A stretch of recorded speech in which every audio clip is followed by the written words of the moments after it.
工黨係咪為重返歐盟鋪路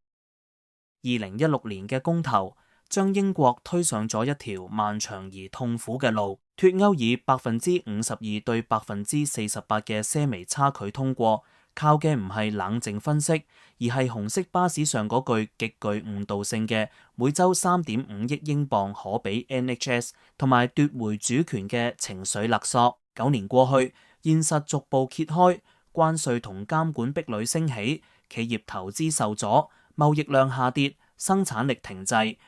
OBR 英倫銀行同國際研究機構而家大致得出一致結論：英國 GDP 永久縮水，比留喺歐盟時少咗4%，政府每年因此流失數百億英鎊稅收，只能喺加稅、削資、舉債之間作艱難抉擇。痛楚具體，後果清晰，民意自然倒轉。最新民調顯示，超過60%選民認為脫歐係錯誤。即使喺當年嘅脫歐選區，都越來越多人承認生活變得更加艱難。英國輿論已由脫歐係勝利轉為脫歐係一個代價高昂嘅錯誤，呢個係政治氣候嘅根本轉變。喺呢個新環境下，工黨政府開始調整語氣。財相李允晴承認脫歐係經濟困局嘅主因，副首相林德偉指出關稅同盟有助增長。施紀賢更喺訪問中5次被問到係咪相信英國喺佢有生之年唔會重返歐盟，佢都避而不答，語氣柔軟咗，但政策依然僵硬。工黨承認脫歐造成創傷，卻仍堅持3條紅線：唔重返歐盟，唔重返單一市場，唔重返關稅同盟，等同明知藥方喺邊，卻拒絕開藥。呢種承認問題但唔處理嘅姿態，反映工黨害怕觸碰英格蘭脫歐選民嘅情緒，亦害怕再度挑起文化矛盾。他們只願意提出技術性微調，恢復學生交流，改善科研合作，降低邊境檢驗成本。呢啲措施雖然必要，卻無法填補市場准入喪失造成嘅深層空洞。英國經濟仍然喺下沉，而工黨卻自我安慰於起碼冇激怒任何人。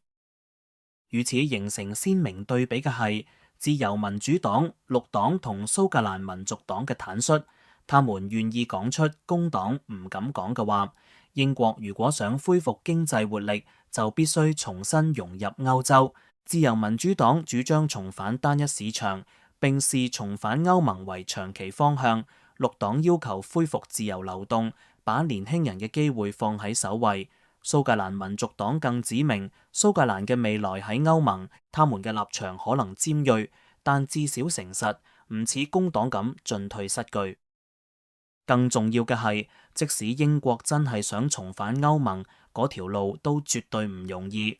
歐盟27國擁有否決權，只要任何一國反對，英國就永遠無法回歐。英國過去幾年嘅反覆混亂同對歐敵意已經削弱咗佢嘅信任度。要修復呢啲裂痕，恐怕需要數屆政府堅持一致方向，而唔係工黨而家呢種語氣軟化但唔作為嘅策略。今日嘅工黨睇似承認脫歐錯誤，實際卻唔願跨出真正改善嘅步伐。英國正喺為9年前一場公投付出沉重代價。民意既然已經逆轉，現實亦已經清楚，英國需要嘅唔係更多拖延，而係願意面對真相、規劃長遠方向嘅領導。如果工黨繼續以呢種速度前進，英國將長期滯留喺脫歐餘震嘅陰影裏，而真正願意帶領國家回歐洲嘅力量，反而喺政府之外。如果你鍾意呢條影片，請按贊同訂閱胡思動明頻道，下次再見。